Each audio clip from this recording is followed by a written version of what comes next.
Welcome back, Tribe. I have one here from Tim Dillon, and he says the story of why young people are so unhappy. Apparently, it's a good one. You guys have been recommending me these quite a bit, actually. So go to tribeofmen@yahoo.com if you haven't, if you got a good video. Also, check out the store if you haven't. We got a ton of new stuff like Make Masculinity Great Again hats, Hoflation, bug sandwiches, you already know. Links in the description, and let's begin. Young people now are looking at the world and going, is the country going to exist in 20 years? Are we going to have and by the way, not because of a foreign threat, not because we're going to be invaded, not because we're going to be nuked, but they're going, is the country going to exist, or are internal forces pulling the country apart?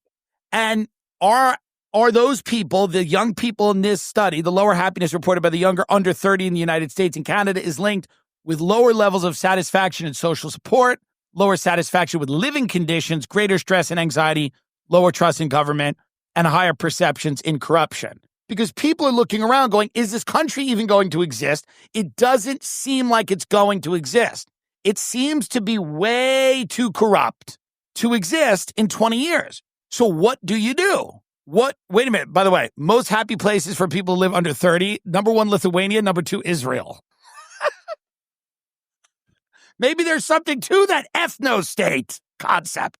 So what I'm saying here is that, like, everyone's running around now going, how do we prevent people from being radicalized and becoming schizophrenic? Which I think is a good goal. But I think that part of that really has to look at the entire picture of what's going on right now. Younger people are sitting there wondering, does Brigitte have a cock? Will I afford a house? Is there a job for me? What the hell, man? And there isn't. They're not. And she does. Those are the answers to those questions. But they're not. Is the country being run by pedophiles? Yes. Does Brigitte have a cock? Most likely. Am I going to afford a house? Not nearly. Do I have, what kind of job am I going to get? Nothing. Do you know what young people do now? If you're a young person, this is what you do. You graduate school. Let's give you a name. Your name, I'm going to give you a male and a woman. Sorry, non-binaries. I'm just going to do a male and a woman right now, okay? The male's name is Brett. His name is Brett, B-R-E-T-T, Brett. He is a 22-year-old male. And then Carolyn. Carolyn is a 22-year-old female, okay? This is what happens to Carolyn and Brett. Carolyn went to NYU. She's a smarty pants. She's smart. Carolyn grew up in Rhode Island, and her parents were together, and she's got a lovely home life, and she has a nice older brother, but he ended up on drugs, and he's just doing the best he can. But Carolyn went to NYU, and she went to the Stern School of Business because she's going to take over the world, and she loves all the female founders, and she listens to fucking, motivational speeches from that bitch who founded Bumble, Whitney, fucking whatever, Wolf Herd, and all these other people. And she's a badass finance bitch. And her pet causes are women's literacy in the third world. She wants women in the third world to know more about money. And that's what she does. And her name is Carolyn. And she moves from Rhode Island and she goes to NYU, and she likes NYU. And she's very liberal, and all of her friends are very rich, and she thinks Trump is gross and always has, and she's in love with a French guy, but he doesn't really love her, and it's whatever. Carolyn, okay? Carolyn, okay? Brett grew up in a suburb outside of Chicago, okay? Brett's father killed himself because he had undiagnosed mental illness. It was very difficult. He shot himself in their garage, and Brett found him, and half of his face was blown off. And Brett called the police, but he knew it was no use because half of his father's face is in the garage. Brett's mother died of cancer early on, okay? So Brett was living with his father who killed himself. Now he's 17 years old, so he's right on the ledge of, he's going to be emancipated. He doesn't need a parent. Okay? Now, he doesn't get any real money from his father's health with his life insurance. His dad didn't have it. So he didn't have any life insurance, okay? And they were renting. Here's the good news for Brett. Brett writes a great college essay, and it's called, I Found My Father's Body in the Garage, and half of his head was gone. And so the people at the college admissions office, because Brett is an A- student, he's pretty fucking good, okay? And he's on the baseball team. He's not the star, but he's on it. And he writes an essay, I love baseball, and I love playing baseball. It takes my mind off the time I found my father's body in the garage with half of his face gone. So Brett goes to Northwestern, pretty good school, and he plays baseball, okay? And his father's dead, okay? Carolyn's at the Stern School of Business. She wants women in Afghanistan to learn about, Bitcoin. Brett's at Northwestern trying to get over the trauma of his father, who was sacrificed on the altar of globalization, and Reagan letting all the mental hospitals out and no health care and whatever, okay? His father was also abusing pharmaceutical drugs and whatever. It just is what it is. He was also a drunk. So Brett's at Northwestern and Carolyn's in NYU. Now, Caroline and Brett never should have met, but Brett was traveling to New York City to see a friend he grew up with who was attending Pace, a much less reputable school. In fact, it's a piece of shit. It's a prison, but that's where retards go. And Brett knew a lot of retards growing up in his town. So he goes to visit his buddy, and his buddy goes, sometimes you go to these like cool bars with really hot chicks and they're all super rich. And it's not like they'll ever go out with us, but I fucked a model last month. And Brett's like, we're going. So they go to this bar. I don't know. I haven't been to bars in years. I don't know what they call it. They call it, the bar is just called, Jew. What the J-U. It's a Japanese name. Now, Brett is in this bar called Jew, and he meets Carolyn, who is a finance major at the Stern School of Business. She's graduating next year, and he's going to graduate next year too. Brett, of course, has majored in education because maybe he'll be a gym teacher because he actually thinks it would be cool if he could help kids who had found their dead father in their garage get over it by connecting them to team sports, which he feels is one of the only reasons he hasn't killed himself. Okay? Caroline is outside, and Brett steps out. Brett's not a smoker and never has been, but everyone's smoking and looks cool. So Brett decides to smoke a cigarette, and Carolyn's outside, and they start chatting. Where are you from? This, that, and the other thing. One thing leads to the next, okay? They end up going home together and hooking up. This is very rare. Brett's not a Casanova. It doesn't happen all the time. Neither is Carolyn, okay? But they decide they're going to get married. They're going to make a go of this, okay? After several months of dating, long distance, Brett decides he's going to move to New York because Carolyn seems to be on some better financial footing, okay? So he moves to New York, and Carolyn and him start dating. Now, the power dynamic's a little off because she's got all the money and she's got all the friends. And the world has kind of pushed her forward, and there's nothing wrong with that. But she's got the fancy degree from the school, and Brett feels a little cucked, but he goes with it because he doesn't really have a family. His father's head was all over the garage, okay? Carolyn loves Brett. She treats him really nicely. She likes him. He's a nice guy. He's pure and he's simple. And she says that to her friends. Like, he's pure. He's like a good guy. And I just love him. You know, he uprooted his whole life from me. He's this Midwestern guy. And he likes sports and baseball. And his dad blew off his head and his mother's dead. But he's a good guy. And then one day, Carolyn is having dinner on the Upper West Side. And the French guy that she was in love with 2 years prior passes. Chad. And he notices Caroline and he comes over. And he says to her, oh my God, it's crazy to see you. And she's like, hi, how are you? Now, this French guy is French aristocracy. He's got lots of money, an absurd amount of money. In fact, there's not that many people left in France with money. This guy's one of them. Caroline knows that, but it doesn't matter. It's filed away in the back of her head. He also has movie star good looks. But Carolyn's in a relationship with Brett, a regular Midwestern guy who watched his dad. We didn't watch him, but the body was still warm when he walked into the garage. You know what I mean? Pretty sick of his dad to do that, close to school. But Carolyn sees this French guy, Jacques, and she chats with Jacques. And you know what? She's going to walk to get her Uber. And she decides that and he goes, well, maybe I'll just walk with you. And she goes, okay. And they chat. She doesn't mention that she's seeing anyone, but it doesn't come up. It doesn't come up. Why would it come up? Okay. And he said, I'd love to see you again. We should go to this opening of this gallery. My friend in Soho, my cokehead friend who has no talent, has rented a gallery in Soho and she's inflicting her mediocre art on people. Let's all go down there and see what that's about. And she, living downtown, sees no reason not to attend a very public art gallery show in Soho with an old friend. It's not a big deal. She's not cheating on this Midwestern guy who's so pure and simple. His father killed himself in the garage. So Carolyn from the Stern School of Business, who cares that women get Bitcoin so they can transcend the circumstances of living in an Afghan cave, decides to go to the opening of a mediocre artist in Soho with Jacques, a very wealthy French guy. All the while, her simple, pure, Midwestern, beautiful boy, beautiful, life that they have together. She calls him a boy. He doesn't love that, but she does. And she realizes it's just because he doesn't have a lot of money and he doesn't come from anything. Okay? She decides to go to this gallery opening with Jacques. Well, the gallery opening becomes a lunch, and the lunch becomes a coffee. And then she eventually has to tell Jacques, listen, I'm actually in a relationship, and I don't know what the hell's going on here, okay?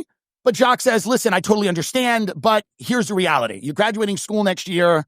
I've always loved you. I never thought you loved me. We're meant to be together. We're meant to get married at my family's vineyard in the south of France. You know it, and I know it. So what are we doing here? And she walks home, and she's crying, and it's cold, and it's wet, and it's raining, but she knows that Jacques is right. She knows that she's going to go and marry this rich guy, and she's going to destroy this man, this Midwestern guy who's a good guy. Doesn't and she care. goes home and they have a talk. And she says, listen, Brett. Not going to work out. Go away. Listen, Brett, you know I love you. And these 2 years have been the best years of my life. But I just feel like there's too many things here that will just never work. I think we want different lives, you know? You mentioned that you love the Midwest and you'd like to go back one day. And I could never see myself living there. He goes, yeah, but that's just something I say. I mean, I uprooted my whole life for you. I kind of like New York. I actually love the pizza. You would have no idea how spot on Tim is about these kinds of stories. No, seriously. The amount of guys, when I used to work as a bartender in college, we had regulars that would come in every day in the morning and get absolutely plastered and would tell the same stories of how they met their ex-wives and what a great life they used to have. And then the divorce and why it happened and how they took the kids and she took the house and she started just fucking random dudes and his entire life was thrown to the wayside, and the courts didn't give a shit. Nobody cared. Nobody contacted him. He was seen as the bad guy. And the stories all start off like this for the boomers. Met her in college. She was a really sweet girl. You know, she did really well for herself. She was smart. She was different. You know, her family was nice. And she gave me a shot. You know, I went up and I talked to her and we started dating and talking. And I don't know, you know, in the beginning we had such a good time together and our goals and our values were aligning, and you know, all of a sudden there was this pesky ex that just was around. It wouldn't go away, and I kind of put that in the back of my mind because she told me she loved me and that don't worry about this guy, I just want to start the rest of my life with you. He's nobody and he treated me like shit, but you're special, you're different. They got married. Plenty of these kinds of stories. They get married. Tim's story is a little nicer because they didn't even get married. That guy did ruin his life moving there, but he got off pretty easy compared to some of the stories I've heard. And, you know, they get married and they move across the country accepting the job that whatever the guy accepts, or their, you know, dual income household. So they both sacrifice and compromise for some location. And, you know, for some reason, though, that weird guy or some other guys that they weren't aware of just like popped up on her Facebook, was following her, was wishing her happy birthday. And then one day they stumbled upon a text message, or they stumbled upon a weird email, or they stumbled upon like letters, something, notes, whatever it was. The worst of the worst I heard was like opening up a folder that you weren't supposed to, and they have videos there from college when your woman was completely different. Those are true as well too. But then the guy gets a wake-up call that almost his entire relationship was built on a lie. From the get-go, he was never the guy. He was the safe choice. She was always either cheating behind his back or temporarily stopped. But whenever that guy came into town or was ever in a nearby area, or the husband left for work, business trips, that guy would come over. A couple of these guys would find out that let's just say one of their kids at least weren't theirs, right? There was always rumblings, jokes. You know, women like to tell you what they're thinking and doing through little jokes, little jabs. Maybe I'll go out and catch a new man. Me and Jenna are going to go get coffee. Do you know how many men looked at us? That'd be funny. You never know. This is how women tell on themselves pretty much, without being direct, because all their communication is covert. Regardless, I remember multiple men ended up with lives where they were shells of their former selves, living in their cars, one payment away from ending up in jail if they missed it, uprooted completely, destroyed mentally, psychologically. Unfortunately, for the older generation that was like pre-red pill going mainstream, most men were not aware of how, what could you say? I don't want to use the word demonic because men do the same shit. How manipulative women could possibly be. The dainty little flower is absolutely false. They're anything but. They are predators, actually. and they're very honed into their skills socially, on top of having the power to sexually manipulate men. Those that are absolutely hungry for sex cannot keep it in their pants and completely fall to the wayside. Their values, their character, their morals, everything disappears in a puff of smoke once they get something wet gripped around their meat stick. It is true. So a lot of men are actually the marks in these relationships. I wouldn't be surprised if over half of the relationships, it probably tracks with marriage and divorce rates, that over 50% of men are actually the marks in their relationship. You didn't go up to her and talk to her and get her number. She made herself present. She put herself in your space. She made it really easy for you to say hello. And then you got manipulated into a relationship when she was ready to bail out on getting pumped and dumped by the men she knows she couldn't keep.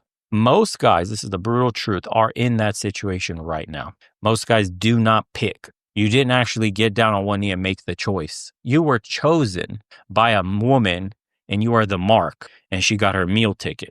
Why do you think women press for marriage the way they do? Why do you think women set deadlines on relationships the way they do? Why do you think they push the question of what are we the way they do? Because they have a timeline in their head. You're the mark and you need to go through the hoops so that she's hitting all the checkpoints she needs to. Women don't actually ask, if we want to use the stupid terminology of alpha males or chads or whatever you want to say it, the top percentile man, they don't ask them, what are we? They don't pressure them for relationships. A lot of women with those Chad types, I'll be straight honest, they will accept being fuck buddies forever. They accept being friend zoned by this guy. They act like the easy, fun going girl that doesn't bitch, moan, nag, and try to have boundaries and force anything because they know they'll get replaced. That guy gets everything while investing nothing. But it seems like when you're the one that's getting chosen, you're the mark, you have to prove yourself. You jump through hoops. You have to act right. You get yelled at for stepping out of line. You can't voice your opinion on something without her getting upset. Those top percentile guys get the exact opposite experience you get. They get a sweet, feminine girl with a bubbly personality. And this could be the same exact woman, bubbly personality. Her inner child comes out. She acts like a little girl around you. She's completely comfortable around you. She is obsessed with being in your presence and making your life easier. Serving my man is something they naturally do to men that they consider men. And that statement's going to be absolutely brutal for most men to hear. Most women don't consider all men. There are very few men in the world for women. And then there are just bailouts, walking wallets, simps, good guys, nice guys, but not men. And unfortunately, when a guy hears this, it's evolutionary pressure. But when a guy hears this, he goes, oh, they don't know what they want. They actually know exactly what they want. It's just the outcome won't be as good as they want because that guy's out there spreading his seed because all women want that guy and all women compete for him. And most women know they won't be the top woman for that guy because the options are so large. There's always going to be a better woman. So she does the next best thing is carries his seed without any commitment, makes it easy when they meet, easy for him on the time, rubs, cooking food, quiet, bubbly, fun personality, never questions him, follow his lead. The true feminine aura comes out. But when you're the other guy, you get yelled at like you see most of the MGTOW content. You get yelled at how you see a lot of the bitter dudes in the red pill like rage phase. The guys that have just woken up to the fact that, fuck, my whole life was a lie. I got used the entire time and I had no idea what was happening. I thought I got love. I thought she was really in love with me. I thought she really cared about me. Why do you think when the divorce procedure comes, her demeanor changes completely? You almost get to see your woman for who she really was, what her real intentions were. Likewise, to the guys that barely put the ring on, here's how you know you're a mark. And it happens in the very beginning, before you even put the ring on, like I was mentioning before. But you ever notice the story that guys use? You know, once you put the ring on, sex dies. Yeah, once we got married, the dead bedroom began. Oh, she stopped sucking. She stopped fucking. She stopped a little bit of everything. Oh, then the attitude came and she didn't want to do nothing. She got fat. All this. You're a mark. She was never actually attracted to you. She just wanted somebody to pay for her lifestyle. This is the brutal truth. Most men, 80%, judging by the divorce statistics, are in relationships currently where they're not the top choice. They're not even the third choice. They're just a choice that's convenient right now in her life. And there will always be And they're not backups in the sense of she'll break her relationship or marriage because she needs the meal ticket. But these orbiters, whatever you can call them, it's technically not even an orbiter.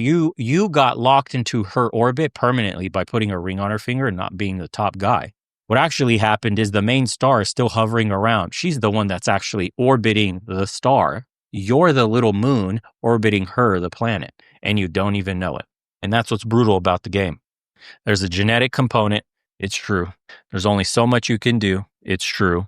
Why do you think guys try to get money? To equalize the genetic disadvantage. It's true. So now this is obviously very brutal if you try to mismatch your value in the market big time, like a 6 average dude trying to get a 9 level woman.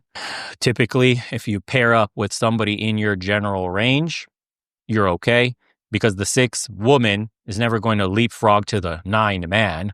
And most of the time, it's less and less common sense for women today. But it used to be that she knows better than to mess with that guy because that guy's going to pump and dump and use her.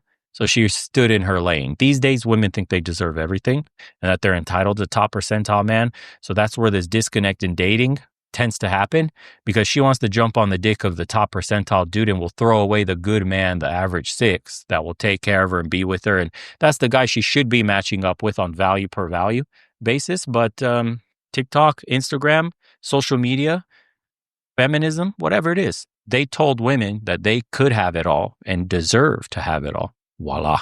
And now this is where we are in society. Anyways, if you want to watch the rest of this Tim Dillon episode, story of why young people are so unhappy. Probably the story ends with that French dude ignoring his woman, cheating on her, fucking a bunch of other women, living a lifestyle where she's basically trapped in the house as a beautiful little trinket, and they both end up unhappy. And they would have been fine with each other, but sis deserved the rich Frenchman. Anyways, guys, take care of yourselves. We'll see you on the next one.